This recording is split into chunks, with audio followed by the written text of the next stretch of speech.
তো হ্যালো আসসালামু আলাইকুম গাইস, আমি প্রতিবারের মতো আজকে আপনাদের জন্য আরও একটি নতুন টিউটোরিয়াল নিয়ে হাজির হয়েছি। তো আগের সব ভিডিওর মতো এই ভিডিওটা না, এটা একটা নতুন অ্যাপ্লিকেশনের সাথে পরিচয় করে দেবো, সেটার নাম হচ্ছে পিকচার্ট। তো প্রথমে পিকচার্ট ওপেন করবেন, দেন প্লাস আইকনে চাপ দিবেন, দেওয়ার পর একটা ব্ল্যাক কালারের ব্যাকগ্রাউন্ড আপনারা সিলেক্ট করে নেবেন।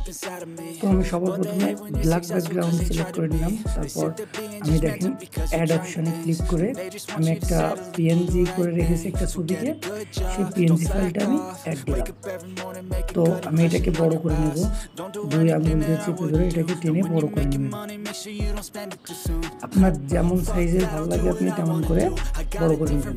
দেখেন মাথার উপরে একটা পিলার দেখা যাচ্ছে, তো ওই পিলারটা ইরেজ করতে গেলে ইরেজ অপশানে চাপ দেওয়ার পর ইরেজে চাপ দিবেন।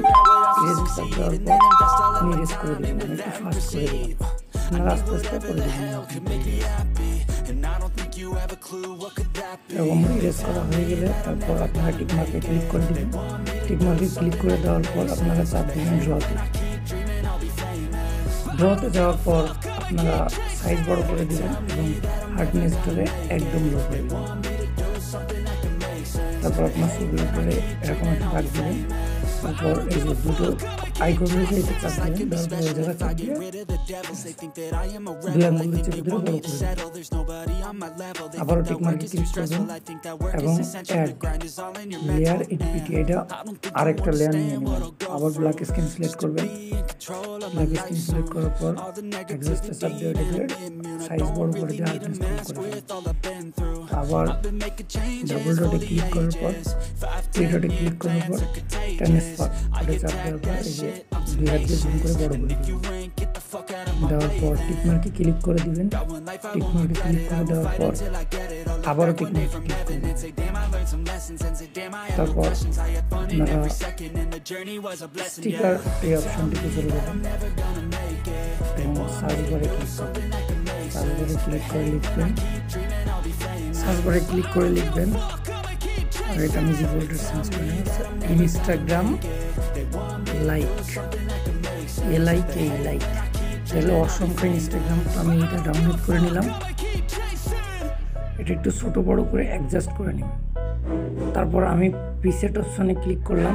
প্রিসেট অপশনে ক্লিক করে আমি এই কালার হার্ডনেস টু এই কালারটা সিলেক্ট করে নিলাম, দিয়ে ব্লার অপশনটা একটু বাড়াই দিলাম।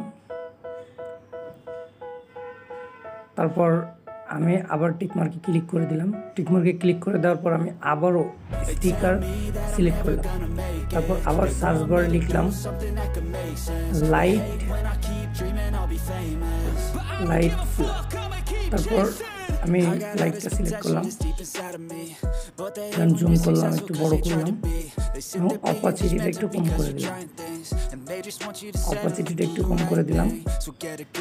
টিকমার্কে ক্লিক করলাম, অ্যাডজাস্ট হয়ে গেল। তারপর আমি আবার চলে যাব ড্র অপশনে। তো আমি চলে গেলাম ড্র অপশনে। ড্র অপশনে যাওয়ার পর আমি আবারও সিলেক্ট করলাম কালার। তারপর এই যে পেন্সিল আইকন দেওয়া আছে, পেন্সিল আইকনে চাপ দিলাম। যে কালারটা করবো আমি সেই কালারটা সিলেক্ট করব। সিলেক্ট করার পরে আমি সাইজটা বাড়াই দিলাম আর হার্ডনেসটা কম করে দিলাম, বাড়িয়ে দিয়ে হার্ডনেসটা কম করে দিলাম। কম করে দেওয়ার পর আমি যে পাশে এখনো লাইট বসেনি সেই পাশে স্ক্রল করি, দেন আমি ওই ডাবল ডট অপশানে ক্লিক করে মার্জ করে আবার ক্লিক করলাম, ট্রান্সফার করে দেওয়ার পর এটা জুম দিয়ে বড় করে নিলাম। একটু জুম দিয়ে বড় করার পর আমি এটাকে এই তীর অপশনে চাপ দিয়ে আমি ওভারলে করে দিলাম। ওভারলে করে দিলে ছবি এডিট হয়ে গেল। তো আমি অপাসিটিটা একটু কমাই দেবো যাতে লাইটটা অ্যাডজাস্ট হয়ে যায়। তো আপনারা আপনাদের মন মতো করে নেবেন। দেন টিকমার্কে ক্লিক করবেন, ডান। আবারও টিকমার্কে ক্লিক করবেন,